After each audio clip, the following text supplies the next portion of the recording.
अस्सलाम वालेकुम नाज़रीन, तव्हां ॾिसी रहिया आहियो पारस टीवी। जीअं त अॼु हिन वीडियो में असां तव्हांखे 4 दरवेशनि जो किस्सो ॿुधाईंदासीं। सभ खां पहिरियां गुज़ारिश आहे त असांजे चैनल खे सब्सक्राइब कंदा ऐं बेल आइकन खे प्रेस कंदा त जीअं हर नई ईंदड़ वीडियो जो नोटिफिकेशन सभ खां पहिरियां अव्हां ताईं पहुचे सघे। त दोस्तो हलूं था पंहिंजे मेन टॉपिक जे तरफ़। नाज़रीन, खुरमद बादशाह खे चए थो त अव्हां पंहिंजे सौंपियल कम खे वठो, बंदगी झंगनि ऐं पटनि ते ॿधल न आहे।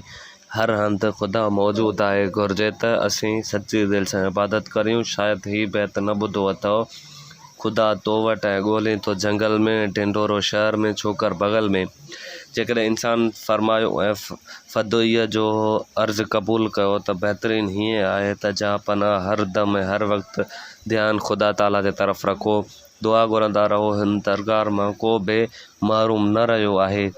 ॾींहं जो मुल्क जे बंदोबस्त इंसाफ़ अदालत में मशगूल रहो, जीअं ख़ुदा जा बंदा अव्हां जी दौलत जी दामन में अमन ऐं अमान सां गुज़ारे सघनि। राति जो ख़ुदा जी इबादत में शामिल रहो। उमेद आहे त अव्हां जे दिलि जो मतिलबु पूरो थी पवंदो, ख़ुशी हासिल थींदी ऐं दिलि घुरिया दान मिलंदा। हीअ हक़ीक़त बादशाह जे दिलि में ख़्यालु पैदा थियो त खुरमंद चवे सच थो।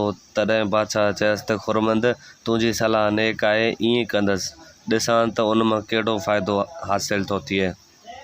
ईअं चई बादशाह पुछियो त ॿिया अमीर वज़ीर नौकर ऐं चाकर कीअं आहिनि। खुरमंद अर्ज़ु कयो त साईं, अव्हां जी दौलत इक़बाल खे पिया था दुआऊं ॾियनि, अव्हां जे ज़िकिर खे ॿुधी हैरान ऐं परेशान आहिनि। हू सभई दीवान आम में मौजूदु आहिनि। जेकॾहिं अव्हां उन्हनि खे मुलाक़ात जो शर्फ़ ॾींदा त निहायत ख़ुशि थींदा।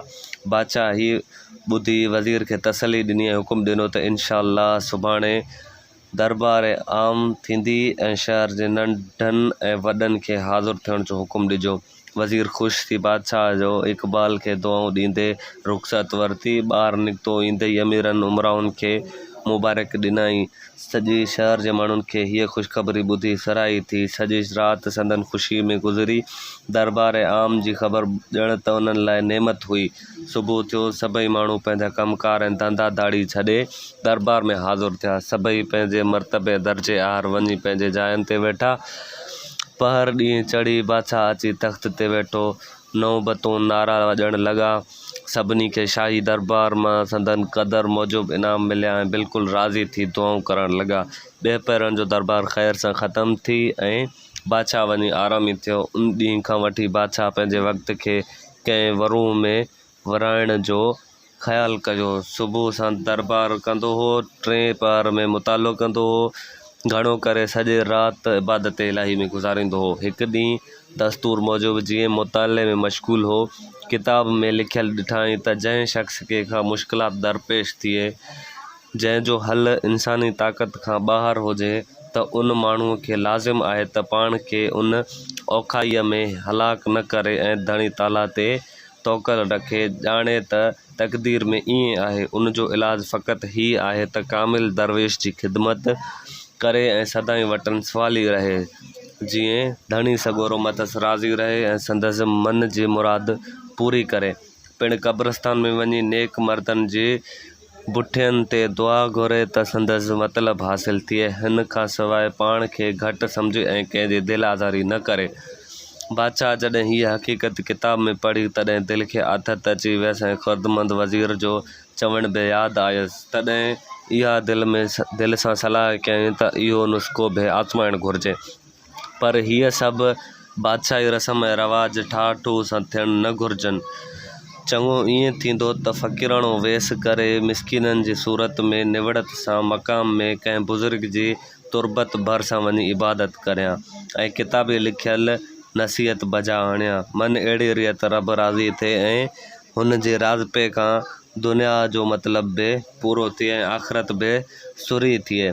नेठि इहा ॻाल्हि ॻणे ॿिए ॾींहुं राति जो सादा कपिड़ा पहिरे, रुपया ऐं अशरफियूं खणी माठ मेठ में किले खां ॿाहिरि निकिरी क़ब्रस्तान ॾे हलणु लॻो। जॾहिं मक़ाम में पहुतो, तॾहिं सख़्तु वाछूड़ो आयो, जंहिंजे करे ऊंधा अंधकार थी वियो। हुन तेज़ तूफ़ान में बादशाह आज़ाद बख़्त मुंझी बीह रहियो त हाणे कहिड़ी वाट वञां। वाट बि अहिड़ी दोड़े में विसरी वियसि। जान खणी ॾिसे त अहिड़ी वाव में बि हिकिड़ो ॾीओ ॾाढो रोशन मक़ाम जे पासे में पियो ॿरे। बादशाह ख़्यालु कयो त भला ही कहिड़ो ॾीओ आहे जो अहिड़े ॾाढी वाव में बि नथो विसामे। शायदि को तिल्स्म आहे जो फिटकी ऐं गंदरफ खे मिलाए ॾीए खे झड़कियो वियो आहे, जो कंहिं बि हवा लॻे त ॾीओ न विसामे, या कंहिं वलीअ जो ॾीओ आहे जो रोशन आहे।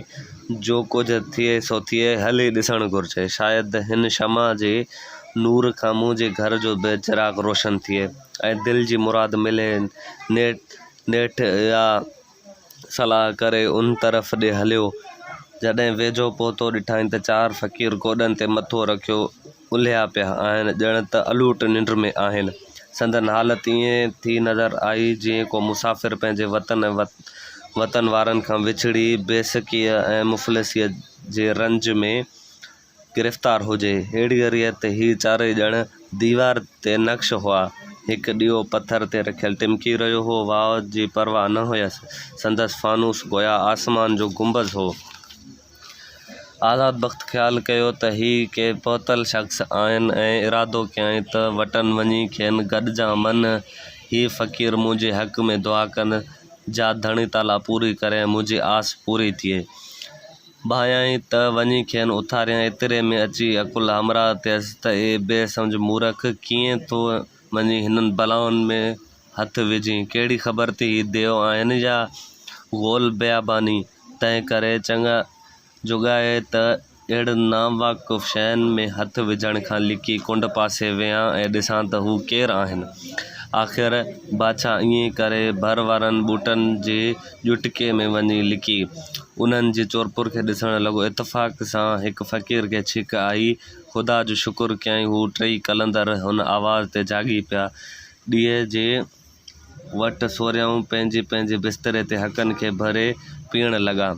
तॾहिं मंझाइनि हिकिड़े चयो त ए यारो, असीं चारई आसमान जी गर्दिश ऐं ज़माने जे इनक़लाब जे बाहिस दर बदर रुलंदा रहिया आहियूं। ख़ुदा जो शुकुर आहे, बख़्त जी मदद ऐं क़िस्मत जी यावरीअ सां अॼु हिन मक़ाम ते असांजी पाण में मुलाक़ात थी आहे। सुभाणे जी ख़बर न आहे त छा थींदो।